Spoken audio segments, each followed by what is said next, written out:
Okay. No action was taken in executive session. We do have a request, though, to move forward the terms of the agreement with the Teamsters Union. Moved by Supervisor Conover, seconded by Supervisor Wild. Any discussion? Yes. Ms. Thank you, Kramer? Chairman. The terms are the first that I've heard of them. It sounds like the Teamsters employees have already ratified those terms. If that's the case, I will support. Hearing nothing else, call the question. All in favor? Aye. Opposed? Carried. Thank you, Larry. Next is item D. It's been brought to my attention that what's being requested in item D was accomplished with resolution 223 of 2022. So it's not necessary to move that forward. Item E is a request to amend resolution 195 of 2022 to correct errors on the resolution. E and F. F is a request to amend resolution 207 of 2022, also to correct errors in the resolution. So moved by Supervisor Wild. And seconded by Supervisor Runyon. Any discussion? Hearing none, all in favor? Aye. Opposed? Carried. Number 2 is items to be discussed by the clerk of the board, Amanda Allen. And A is a request to authorize Amanda Allen, clerk of the board, to serve on the executive board of the New York State Association of Clerks of County Legislative Boards for the term commencing May 20th, 2022 and terminating May 17th, 2024. Moved by Supervisor Beatty, seconded by Supervisor Conover. Any discussion? All in favor? Aye. B is a travel authorization. This is an informational item. Amanda Allen, Samantha Hogan attended adult CPR, first aid and AED training at the Warren County Human Services Building on May 12th, 2022. C is also informational and is travel authorization. Amanda Allen and Samantha Hogan attended the 69th Annual New York State Association of Clerks Training School and Conference in Ellicottville, New York, from May 17th through May 20th. And item D, this is a request to amend resolution 306 of 2018, approving the standard workday and time reporting resolution for all elected and appointed officials for retirement purposes to include updated reporting information provided for 2022. Moved by Supervisor Conover, seconded by Supervisor Bramer. Any questions or discussion on item D? Call the question. All in favor? Aye. Opposed? Carried. Number 3 is referrals from the Criminal Justice and Public Safety Committee, chaired by Supervisor Geraci. And it's from the Probation Department, and Adam Stevenson is here for the Probation Department, as Mr. Uzi is out of town, I believe. And if there's a request to amend the table of organization and salary schedule to create and fill the position of Administrative Secretary, grade 8, base salary of $44,913, and delete the position of Principal Steno Confidential, grade 8, base salary of $44,913. The current salary is $55,253, and effective June 6th, 2022. This will go before today's board meeting if approved.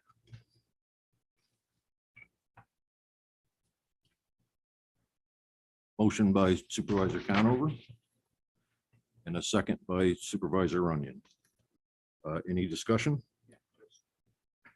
Mr. Conover. County administrator, I mean, these are graded the same grade. And so basically what we're doing is we're changing the title and the job description for this position. That's right. Any other questions or discussion? Okay, I'll call the question. All in favor? Aye. Opposed? Carried. Number 4 is referral from the Economic Growth and Development Committee, chaired by Supervisor Wild. Employment and Training Administration, Liza Oschendorf, Director. A is a request to amend the table of organization and salary schedule to create and fill the new position of job coach, temporary, next 5 summers. Employment and Training, grade 6, base annual salary of $34,488, effective July 1st, due to creation. Okay, we have a motion by Supervisor Conover to bring it forward and seconded by Supervisor Wild. Discussion. Yes. Mr. Beatty. Thank you. Where are we getting the funding for this? Sharon, if you don't mind, that is coming out of ARPA, at least for year 1. We approved that yesterday afternoon. Does it, so we'll put And that, we'll just put, for clarity, the salary is defined as annual, but this is just a temporary position for the summer youth program. so to be clear, we're going to fund this for 1 year from ARPA funding. That's what we're approving here today. That's what the resolution says in my mind. Well, the resolution says next 5 summers as an annual salary. So that doesn't read that to me. Well, when we discussed it, Mr. Chairman, if you don't mind, we discussed it yesterday at ARPA. The request was for the next 5 summers. But it was determined that we should just fund this year out of ARPA, and we bring in Liza back to the ARPA committee to talk about the bigger plans that she has in the next upcoming meetings, if I'm not mistaken. Yeah. Thank you. I was there Supervisor Beatty? yesterday. I was there yesterday for the ARPA meeting, so or actually Tuesday. So yeah, so I just want to be clear. We're going to fund it for 1 year through ARPA. After that, it's got to be as a, it's got to come to the board or the ARPA committee every year after that, which may or may not be funded. Is that correct? Thank you, Ryan. Thank you. Yeah, but if you look at the resolution request form, there's also TANF dollars involved in this. Yes, Supervisor Bramer. Thank you. We did discuss this at the ARPA committee. We only authorized 1 year of funding, and that has to go through the full board still. I would feel comfortable revising this to say that we are authorizing the creation of this position for this summer. And then leave it to be brought back after we figure out funding for the next 5 years, if that's where we're going. I'm comfortable with that. Language B, I think we've done this in the past, contingent on availability of funding. Like that. For future years. Yeah, we've done that with federal funds. If the federal funds terminate, position terminates. Yes. I would just leave it temporary, job coach temporary. I'm not sure exactly how the resolution is written up, but it doesn't, I'm comfortable. rather than specifically saying that it's for the next 5 summers. Maybe we'll do it the next 10 summers. I don't know. So does Mr. Conover and Mr. Wild okay with that? Yes. Temporary, needs temporary. So the resolution will be amended to be temporary for 1 summer. Okay, everybody understand that? And the funding will be ARPA money. Any other discussion? Call the question. All in favor? I, Opposed? Carried. B is Planning and Community Development, Wayne Lamoth, County Planner. And it's a request to amend the table of organization and salary schedule to create and fill the new position of Assistant County Planner 2, grade 14, base annual salary of $63,711, effective June 6th. And this will also go before today's board meeting if approved. Moved by Supervisor Wild. Seconded by Supervisor Runyon. Discussion on B.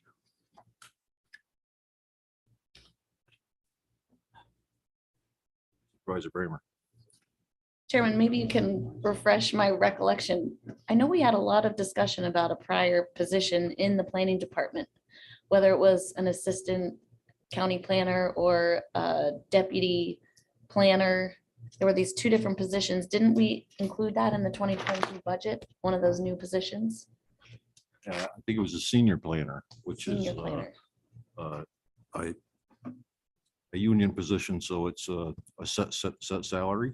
So you can't, it's not competitive really for what the market is putting forward. And that's the reason for this assistant planner too, is to be more competitive and hopefully get the position filled.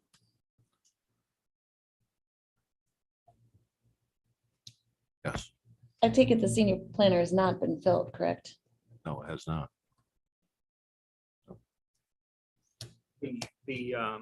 This title was created, the Assistant County Planner #2. This title was created as part of the 2020 budget. It was put in the 2020 budget, but not funded. And then we went through COVID, and the planning director requested to change this position to the senior planner. And this year, he's attempted to fill that senior planner position without success. So this is restoring that previous title, which we have more discretion over the salary. And the idea is to post both of them, see what we get, and only fill one of them.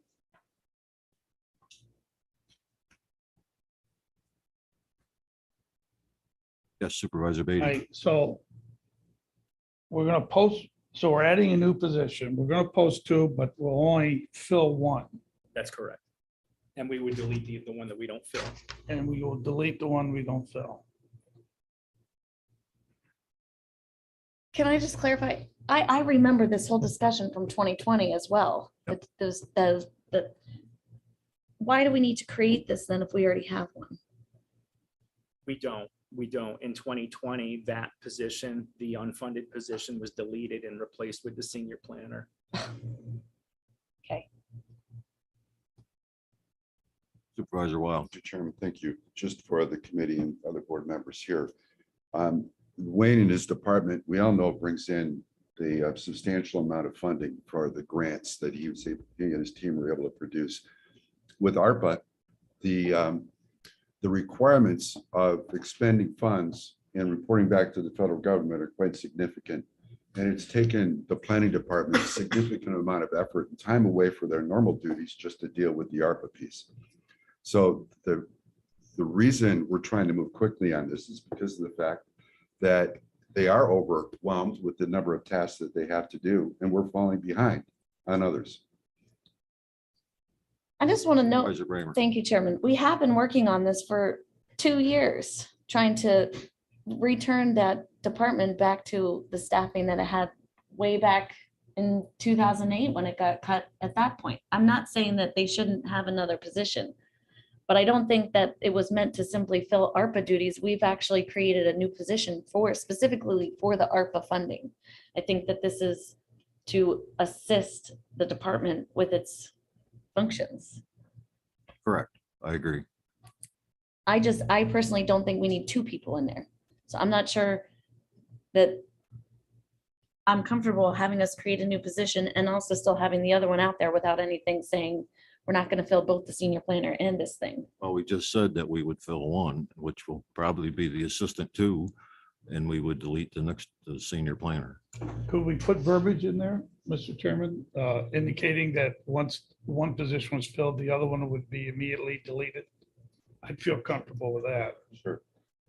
Mr. Chairman, we could hear from Wayne for questions also. Yep.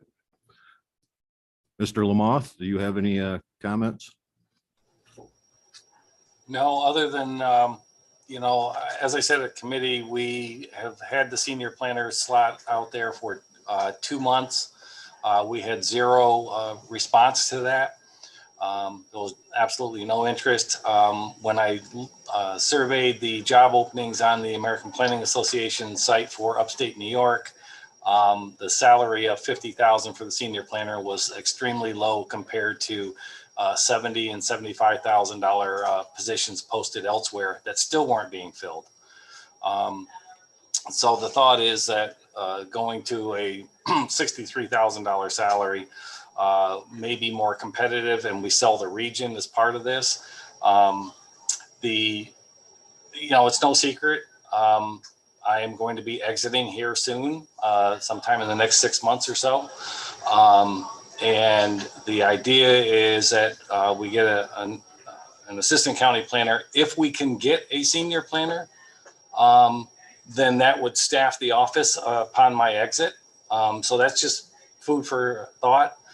There's only funding in the budget for the senior planner slot, but that would be enough to cover the assistant county planner increase in salary for the rest of the year, because we have the unexpensed salary from the first 6 months of the year. But at this point, it'd only be to fill one of the positions, but I asked to have both left in there and advertise both, because we don't know what we're going to get, if anything. So this was kind of keeping the options open, and then look and see who applies, and come back to the committee and look to fill it. To fill one of them. Thank you. Supervisor Conover? Yeah, these are extremely difficult positions to fill with experienced people involved in filling positions like this. And with Wayne's possible exit, I think the department would put the department in Perry's position in terms of the talent pool that's available there. And, so anything that supports the plan, which, oh, by the way, is the type of transitional plan, I think is well advised. So it will have my support. Any other discussion? All right, then I'll call the question. And all in favor? Aye. Aye. Opposed? Carried. Good luck, Wayne.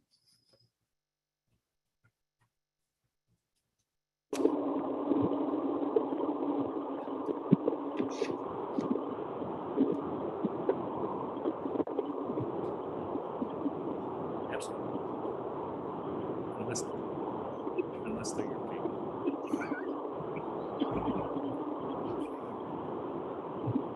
Number 5 is a referral from the Human Services Committee chaired by Supervisor Driscoll. Department of Social Services. Request to amend the table of organization and salary schedule to create and fill the new position of case manager, foster care home finder. This is a grade 14, base annual salary of $44,384 due to creation and delete the position of social welfare examiner number 30, foster care. That's a grade 8, base annual salary of $37,918, effective June 20th, 2022.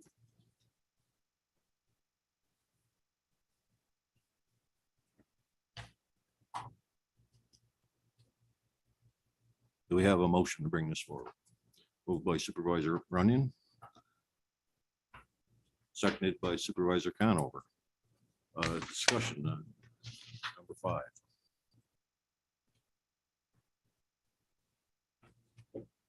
Hearing no discussion, I'll call the question. All in favor? Aye. Opposed? Carried. Number 6. Action required to reapprove items included in resolution number 146 of 2022, which failed at the May 20th, 2022 board meeting. And A is a salary increase to the public for the public defender's office. Request to amend the table of organization and salary schedule to increase the salary for the first assistant public defender from $97,310 to $102,053 effective May 23rd. And the second is a request to amend the table of organization and salary schedule to decrease the salary of the 9th assistant public defender from $74,000 $89 to $71,988, effective May 23rd. We'll take A first.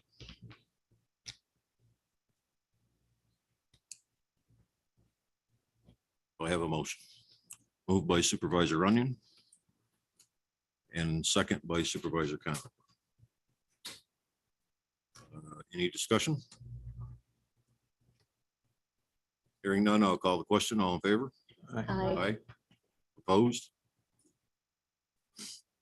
Carried. B, position deletion and creations, Department of Social Services. A request to amend the table of organization and salary schedule to create and fill the new position of community services worker, part-time, grade 8, base annual salary of $37,918, effective May 23rd. And the second one is county attorney. Request to amend the table of organization and salary schedule to delete the position of tax coordinator, annual salary $47,417, and create and fill the new position of third assistant county attorney, annual salary of $65,295, effective June 1st, 2022. And all of these will go before today's board meeting if approved by the committee. So. Motion by Supervisor Runyon on B. And a second by Supervisor Conover. Discussion. Yes, Supervisor Bramer. I know this is going to be unpopular, but I did get recently the HUD income guidelines for our area for Glens Falls, and the low income amount is $44,200. So I'm concerned about having an annual base salary of $37,000, which is very close to the 60% limit, which is $33,000. Is this a position that is reimbursed? This is a part-time position, and I believe there's I almost think there's grant money that pays for it. Yes, it's the children's. $20,000 in grant money. So it's figured like an earlier discussion, it's not a 37,000 that it's gonna be 20,000. But you put in the total annual salary. But in fact, it's a part-time position, about $20,000 that will be paid out during the course of the year. That means this person is making $18,959. I did half. Is that not right? For 20 hours? Up to 20 hours? Probably so, yes.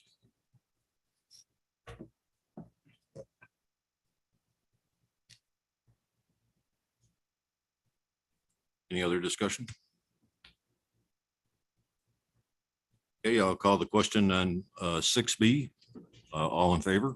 Aye. Aye. Opposed? Motion carries. Number seven is a referral from the Tourism Committee, and this is a request to appoint a Director of Tourism effective July 18th, 2022. Moved by Supervisor Wild and seconded by Supervisor Runyon. Any discussion?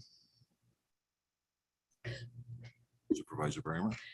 I'm on the tourism committee, and so I'm pretty sure I know who we're putting forward, but is that going to be a discussion of this committee?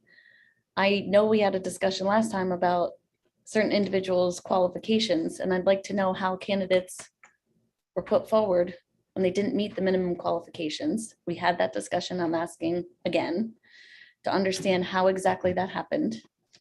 And I'd like to know if there were any other candidates who have since submitted any sort of complaints or that sort of thing to the county about why we're moving forward with this candidate. We got any complaints? No, not to my knowledge. We haven't, no complaints.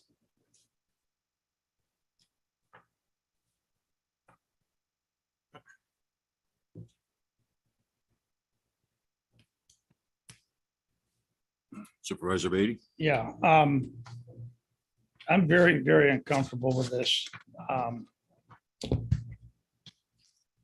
two major levels. I believe we will be opening the county up to major lawsuits. Or pass, if this individual that we're going to put in the position did not meet the minimum qualifications set forth in which other individuals had to.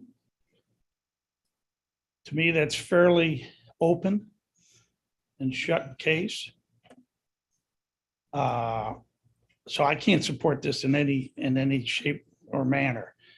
Then to have it's my understanding, we had former employers interviewing candidates. I think everyone in the room knows I probably interviewed more than everybody combined. I've never once in 300 plus interviews ever had a former employer sit in on an interview, much less make up some of the questions. Personally, I find that disturbing on so many levels. I don't have enough adjectives to describe how wrong that is. So I will be 1000% against moving forward with this process for this individual at this time. And I'll expect lawsuits, and I want to be on record now saying that I hate to say it, but I'm going to tell you, I told you so. There'll be lawsuits because of the process that the tourism committee went forth with. So I'll be against it. Okay, thank you. Yes, Supervisor Conover. Questions, couple questions. It's a double service position. I don't think so. The position as Joanne Conley filled, she took a test and she was on a list. Our civil service department is working with state civil service to get it classified as exempt. So we'll be, this will be an exempt position. But even as such, that's a civil service classification as well. Right. Having communicated with civil service indicating that there's any failure to meet any kind of qualifications. The conversation with them is that we were optimistic that it'll go that way, but it's not over till it's over. We haven't received anything from civil service that would indicate that this appointment is. Can you speak into the mic, please? Say that we haven't received anything from civil service that would indicate, which would be the important factor here, that would indicate that the candidate does not meet the qualifications. It seemed to me unless or until such time as we receive that the person, based on the conversations, will meet the qualifications. So I'm not sure where the comment that was made comes from, but what matters to me is that, and I think what matters to the individual is that they are eligible to be appointed.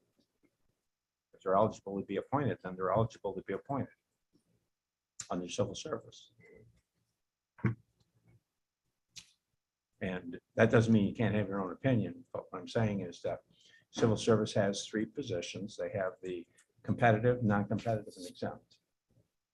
Those are the three classifications. If this position is going to be of an exempt classification, and the indication of civil service is that the individual will meet the qualifications, then absent information to the otherwise, I'm not sure the basis for the concern. But should that optimism not be borne out, then of course, then the person, then I think we'd have to revisit this. Supervisor Beatty. But I'll yield to Ms. Bramer first. Well, I Supervisor Madam Graham. Chairman, thank you. You know, I'm not sure when the decision was made to change it to an exempt position. My understanding was that it got posted that way. And my big concern about this is that the posting that we put out, the job qualifications, the minimum qualifications required certain things. We had a whole bunch of candidates who I understand our civil service went through and picked out the ones who met the qualifications. The individual that is being put forward did not meet the minimum qualifications. And Trish did not put that person into the pile to be considered. And yet somehow, that's why I asked earlier, how did that person advance when they didn't meet the minimum qualifications in our posting and civil service found them not to meet the minimum qualifications? And what my bigger legal concern is that, and putting ourselves out in jeopardy. And not aside from all of that, I'm not wearing my legal hat here. I just don't think it's fair. It's completely unfair that we excluded some people who didn't quite meet the minimum qualifications, but may have still been great candidates.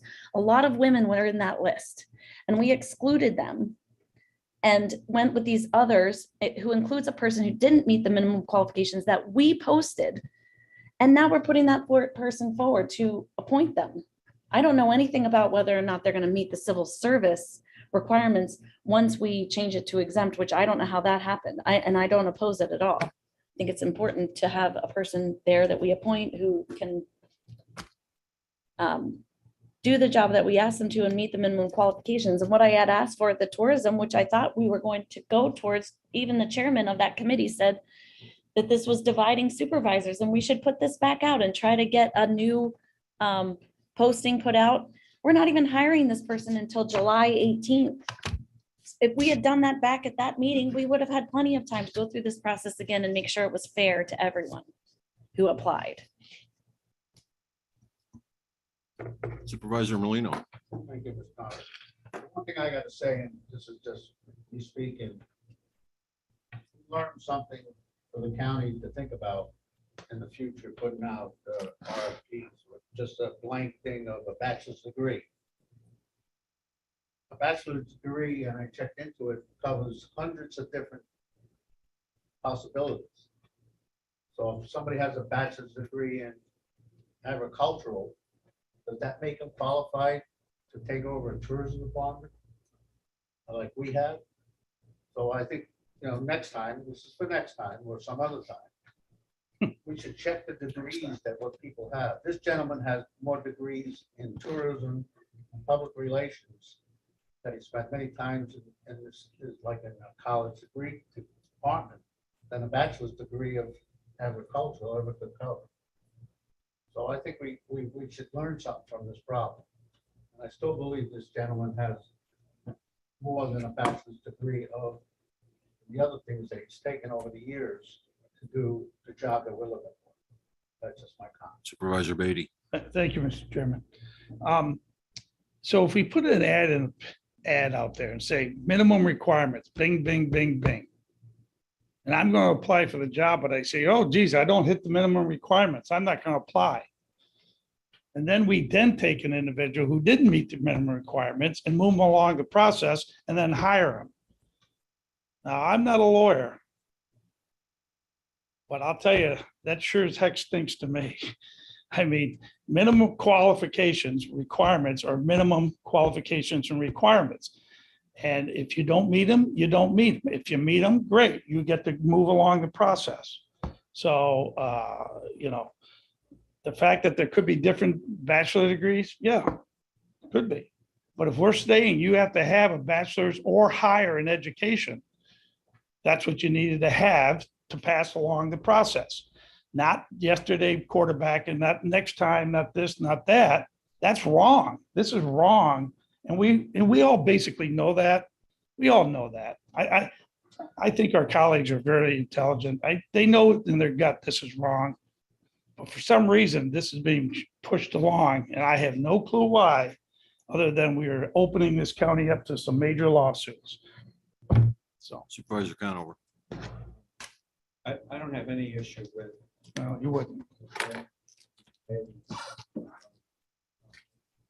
concern regarding the process. I hear what you're saying, and you have every right to arrive at whatever conclusion you want to arrive at. My contribution today has to do singularly with who makes the evaluation on a civil service position as to the qualifications and the meeting of qualifications, and that would be civil service. That's my point today. You have issues in the process. I understand that. I understand you don't like the advertising for things you don't understand. But I think in the debate, we should be careful not to supplant that jurisdictional responsibility anywhere but the civil service. That's my only comment. Supervisor Diamond. Thank you, Mr. Chairman. I'm not a member of this committee, but I do have a couple of questions that I'd like to see if I could get answered.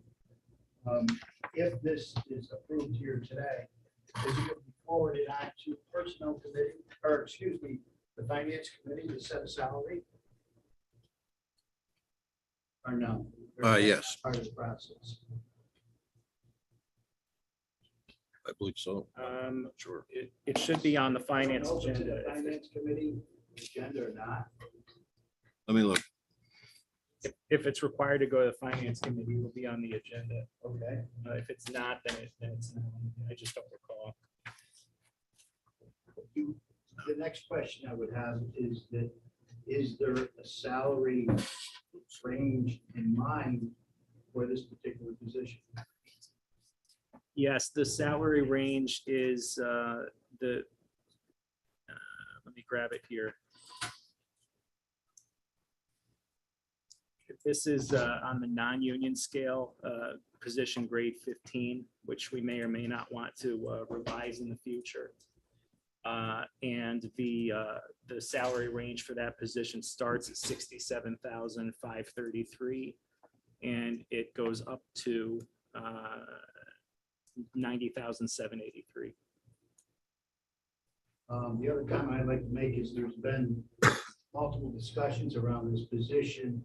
You've got two topics that we've discussed. One is it going to be civil service exempt? Is it going to be promotional advancement through testing? And the other issue is qualifications. I don't know how we can even set a salary for someone that doesn't even meet the qualifications for the position. Question that Supervisor from the City of Glens Falls asked earlier, which I will ask at the full board meeting when this subject matter comes up, is who advanced this application knowing that the applicant did not qualify? It says it specifically in his application. Did you graduate from college? No. Did you get a bachelor's degree? No. So I'd like to know how this individual got pushed along through the hiring process. Can someone take ownership in that? If it wasn't county administrator, it wasn't the county chairman, and if it wasn't the committee chairman, was it the human resource director, or was it the civil service director? Who pushed this candidate who was unqualified right from the beginning of the application process? And it's clear who pushed it through, and I'd like to know why. Supervisor Wild. Thank you, Mr. Chairman. When the tourism director position was let out to the public, I stepped in to human resources, and I was curious about the candidates that had responded. I saw the ones that were that had bachelor's degrees, and I saw this other individual who had extensive experience in tourism, extensive experience in dealing with public sector organizations such as county and destination marketing organizations like our CVB.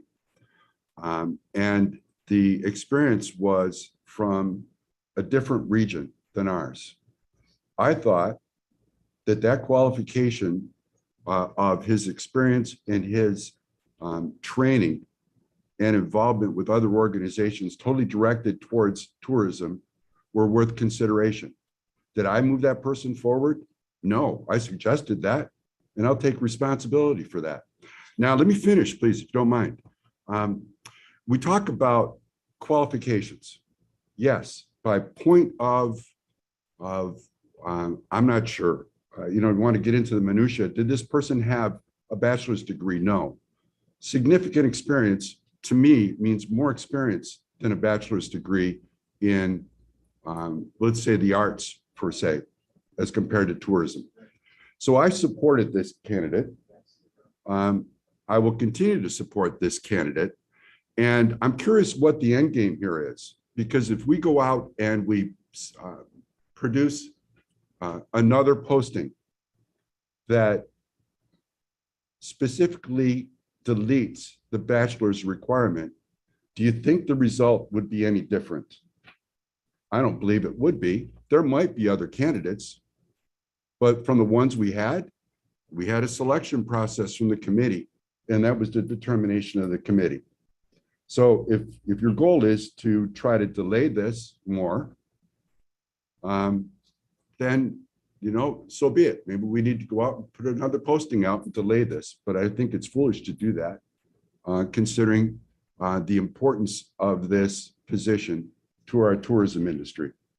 In addition, there was a comment made about employers being part of the interview process.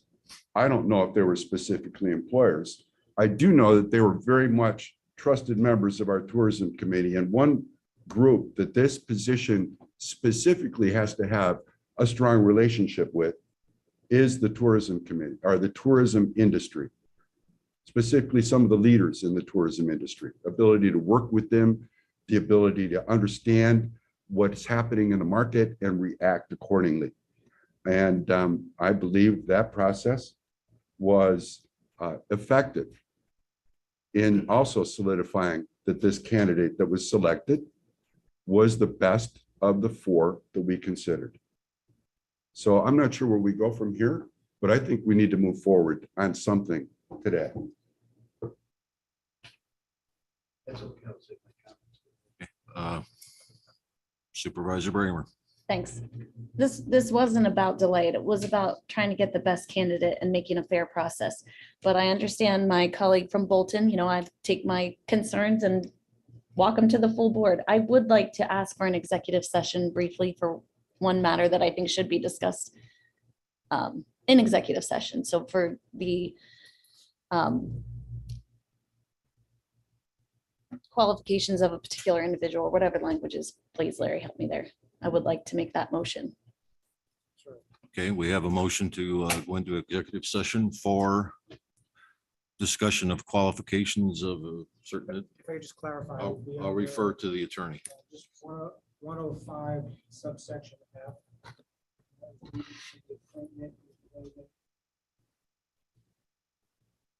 Particular person. Thank you. Yes, that's good. I'll second that. And we have a second by Supervisor Beatty. Call the question. All in favor? Aye. Aye. Opposed?